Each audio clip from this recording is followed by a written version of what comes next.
متقی کہتے ہیں کہ میں حضرت کی بارگاہ سے سلام اجازت کے بعد واپس آیا، اور پھر زندگی میں جب بھی مجھے کوئی مشکل، مجھے کوئی پریشانی اور مجھے کوئی الجھن، اور میری زندگی میں جب کوئی ناکامی آئی یا کوئی بھی واقعہ، میں نے فوراً حضرت امام حسن عسکری سلام اللہ رضوان اللہ تعالی علیہم اجمعین کا عمل کیا، اور جب بھی کیا میں ہمیشہ کامیاب ہوا، اور جب بھی کیا میں ہمیشہ سرخرو ہوا، اور مجھے رزق میں ملا، صحت میں ملی، عزت میں ملی، وقار میں ملا، شان و شوکت میں ملی، اور مجھے زندگی میں کامیابیاں ملی۔ بسم اللہ الرحمن الرحیم۔ السلام علیکم ورحمۃ اللہ وبرکاتہ۔ ہر مجلس نہ صرف محفل ہے، مجلس ہے، اور اہل البیت کے مناقب، کمالات، ان کی برکات ہیں، اس میں مسائل کا حل، الجھنوں کا حل اور مشکل کا حل بھی اس میں موجود ہے، اور 100% ہے۔ ہر واقعے کے ساتھ کوئی وظیفہ ملتا ہے، ہر واقعے کے ساتھ کوئی تسبیح ملتی ہے، ہر واقعے کے ساتھ کوئی عمل اور زندگی کا ایک ایسا نظام ملتا ہے جس میں مشکلات، مسائل، الجھنیں اور پریشانیوں سے نکلنے کی سچی راہیں ملتی ہیں۔ آئے میں آپ آج کو ایک واقعہ سناتا ہوں، اور وہ واقعہ بہت کمال واقعہ ہے۔ امام حسن عسکری بہت باکمال ہستی ہیں، بہت ہی زیادہ تقوی، علم اور سخاوت کے بے مثال بادشاہ ہیں آل رسول کے۔ ان کے بارے میں ایک شخص نے ایک واقعہ سنایا، متقی بن زید نے۔ وہ کہتے ہیں کہ میں حالات غربت، تنگ دستیوں میں چلا گیا، اور حتیٰ کہ میری آخری سواری گھوڑا تھی وہ بھی بک گیا، اور میں ایک وقت ایسا آیا کہ میرے پاس کچھ نہیں تھا، تو گھوڑے کی لگام پڑی تھی پرانی، اور وہ اونے پونے میں وہ بھی بک گئی۔ اتنی غربت، اتنی تنگ دستی، ختم ہو گیا سب کچھ۔ کہا لوگ کھجوریں چنتے تھے کہ یہ کھجور کھانے کی ہے، یہ کھانے کی نہیں ہے، جو پھینک دیتے تھے میں وہ لاتا تھا، اور بعض اوقات ان کھجوروں میں بوسیدگی ہوتی تھی، میں پانی سے دھوتا تھا اور خود اور بچوں کو کھلاتا تھا۔ حتیٰ کہ ایک وقت ایسا بھی آیا مجھے کھجوریں بھی نہ ملی، تو میں نے کھجور کی گٹھلی منہ میں رکھ کے اس کو چوستا رہا اور اپنے آپ کو بہلاتا تھا اور اپنے بچوں کو بہلاتا تھا کھجور کی گٹھلی سے۔ یہ حالات میرے اوپر آ گئے، یہ حالات اور یہ واقعات میری زندگی میں، کہ لوگ مجھ پہ ہنسنے لگے، حاسدین میرا مذاق اڑاتے تھے، اور جو میرے دوست تھے وہ مجھ پہ ترس کھاتے تھے اور مجھ پہ رحم کھاتے تھے۔ کچھ دوستوں نے میری مدد بھی کی خفیہ، لیکن شاید اوپر سے فیصلہ کچھ اور تھا۔ جو مال اور جو چیزیں، جو مدد میرے پاس آتی تھی، وہ مال اور چیزیں، مدد میرے گھر میں آ کے مٹی، دوسرے لفظوں میں سونا میرے گھر میں مٹی بن جاتا تھا، اور میں فاقوں، تنگ دستیوں میں اور زبوں حالی میں ایسے میرے دن رات گزر رہے تھے، اور میں اسی زندگی کو دیکھ رہا تھا۔ میں نے کبھی سوچا نہیں تھا کہ میرے حالات ایسے بھی ہو جائیں گے، اور میں نے کبھی سوچا نہیں تھا کہ میری زندگی میں مشکلات، مسائل ایسے بھی آ جائیں گے۔ کیسا عجیب واقعہ ہے۔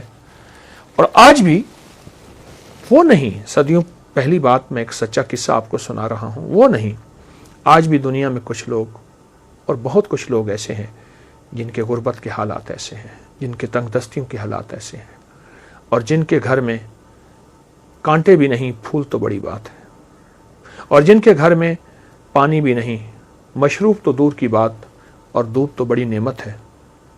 یہ وہ شخص ہے جو اپنے حالات بتا رہا، اور یہ وہ شخص ہے جو اپنی زندگی کی تلخیاں اور سختیاں بتا رہا، اور زندگی کی تلخیاں اور سختیاں اس شخص کو کھائی جا رہی تھی۔ کہتے ہیں ایک دفعہ ایسا ہوا کہ میں رات کو بھوکا سویا، اور درود پاک پڑھتے پڑھتے میں سو گیا۔ میری آنکھ لگ گئی، میں گہری نیند میں سو رہا تھا، کسی نے میرے دروازے پہ آواز دی، دستک دی، اور میں نے محسوس کیا کہ رات کا آخری پہر، اور کہا کہ اس کا احساس اس لیے ہوا کہ مرغ بانگ دے رہا تھا، مرغ آواز دے رہا تھا، بانگ دے رہا تھا۔ میں سمجھ گیا کہ رات کا آخری پہر، جسے ہم تہجد اور سحری کا وقت کہیں۔ ایک شخص نے زور زور سے میرا نام لیا، متقی متقی متقی۔ تو کہا میں پریشان اٹھا اور مجھے ایک خیال آیا کہ کوئی قرض لینے والا ہے جس نے مجھ سے قرض لینا ہے اور اسے پتہ ہے کہ میں صبح صبح روزی کی تلاش میں نکل جاؤں گا اور ابھی وہ مجھ سے قرض لینا چاہتا ہے. میں پریشان اور میں سوچتا رہا کہ اس کو کیا جواب دوں. جھوٹ میں بول نہیں سکتا پر جواب دوں تو کیا دوں. کہا اسی سوچوں اور خیالوں میں دروازے کے باہر گیا تو ایک شخص ملا. ایک کالا حبشی غلام تھا اور اس نے نہایت محبت سے سلام کیا, مجھ سے مصافحہ کیا اور ایک تھیلی دی. تو میں حیران ہوا کہ تھیلی بھاری تھی. تو کہا کہ حضرت امام حسن عسکری نے تجھے یہ تھیلی بھیجی ہے, تو اپنے اس سے اخراجات پورے کر, تیری ضرورتیں پوری ہوں. میری آنکھوں سے آنسو آ گئے. اچانک مدد ملی, غیبی مدد ملی, گمان خیال اور احساس سے بالاتر. میں چپکے سے گھر آیا, صبح اپنے گھر کی ساری ضرورتیں لایا اور یوں چند ہی دنوں میں میرے گھر میں ایسے محسوس ہوا کہ خوشحالی آ گئی ہے.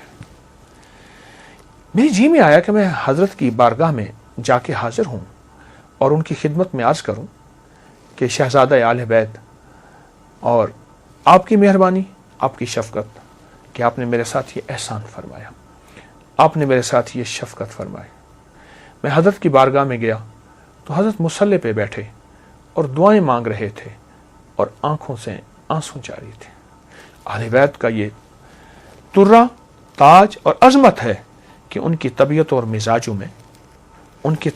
مزاجوں میں ہمیشہ عبادات رہی ہیں, اعمال رہے ہیں, اللہ کے خزانوں سے مانگنا رہا ہے اور پھر اللہ کے خزانوں سے مانگ کے مخلوق کو دینے کا مزاج رہا ہے.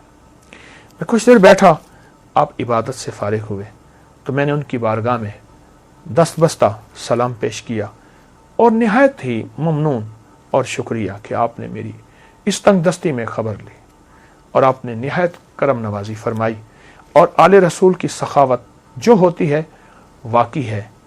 میں نے کچھ کلمات آپ کی بارگاہ میں عرض کی.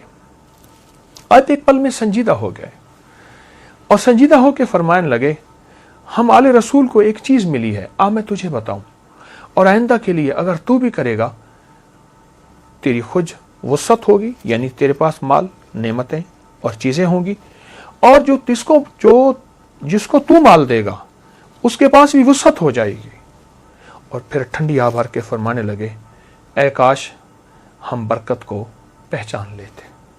اور پھر مجھے فرمایا کہ جب تجھے پریشانی ہو اور الجھن ہو, کوئی مجبوری ہو, کوئی مشکل ہو, کوئی ناکامی ہو, کوئی پریشانی ہو, کوئی زندگی کا داغ ہو, وہ صبح ہو یا شام ہو, 2 رکعت نماز نفل حاجت کی نیت کر کے پڑھ اور پھر توجہ سے پڑھ اور دھیان سے پڑھ اور یکسوئی سے پڑھ اور پورے اعتماد اور پورے یقین سے اور پورے دھیان سے اور پوری دل کی کیفیتوں سے پڑھ. اور پھر فرمایا سلام پڑھ کے بعد پھر کثرت سے دعا کے لیے ہاتھ اٹھا اور آمین کہے اور اپنے مقاصد کا تصور کرتے ہوئے, اپنے مسائل کا تصور کرتے ہوئے, اپنی مشکلات کا تصور کرتے ہوئے آمین کہے. اور پھر فرمایا ہمارے خاندان میں لفظ آمین اسم اعظم ہے, اسم اعظم. اللہ اکبر, کیا عجیب بات ہے. اسم اعظم ہے ہمارے خاندان میں, آمین, لفظ آمین اسم اعظم ہے. نفل حاجت کے پڑھ, سلام کے بعد دعاؤں کے لیے ہاتھ اٹھا اور پھر اپنی دعا بھی مانگ اور اپنی دعا پہ خود آمین کہے. آمین, مسلسل دعا مانگ, آمین, مسلسل دعا مانگ, آمین, مسلسل آمین کہے, مسلسل آمین کہے اور آمین کہتا جا. اتنی دعا مانگ لمبی اور اتنے دیر آمین کہے, تیرا دل مان جائے, تیرے اندر کا یقین کامل ہو جائے, تیرے اندر دل کی کیفیتیں مکمل ہو جائیں. کیا؟ وہ یہ کہ میرے اللہ نے مجھے دے دیا اور میرے رب نے میری ضرورتیں پوری کر دی اور میری مشکل حل ہو گئی اور میری ناکامی دور ہو گئی اور مجھے زندگی کی راحتیں, خوشیاں اور خوشحالیاں مل گئیں. اس طرح آمین کہے, اس طرح آمین کہے اور اس طرح آمین کہے کہ تیرے اندر سچا وجدان پیدا ہو جائے, سچا درد پیدا ہو جائے اور تیرے اندر سچا یقین پیدا ہو جائے.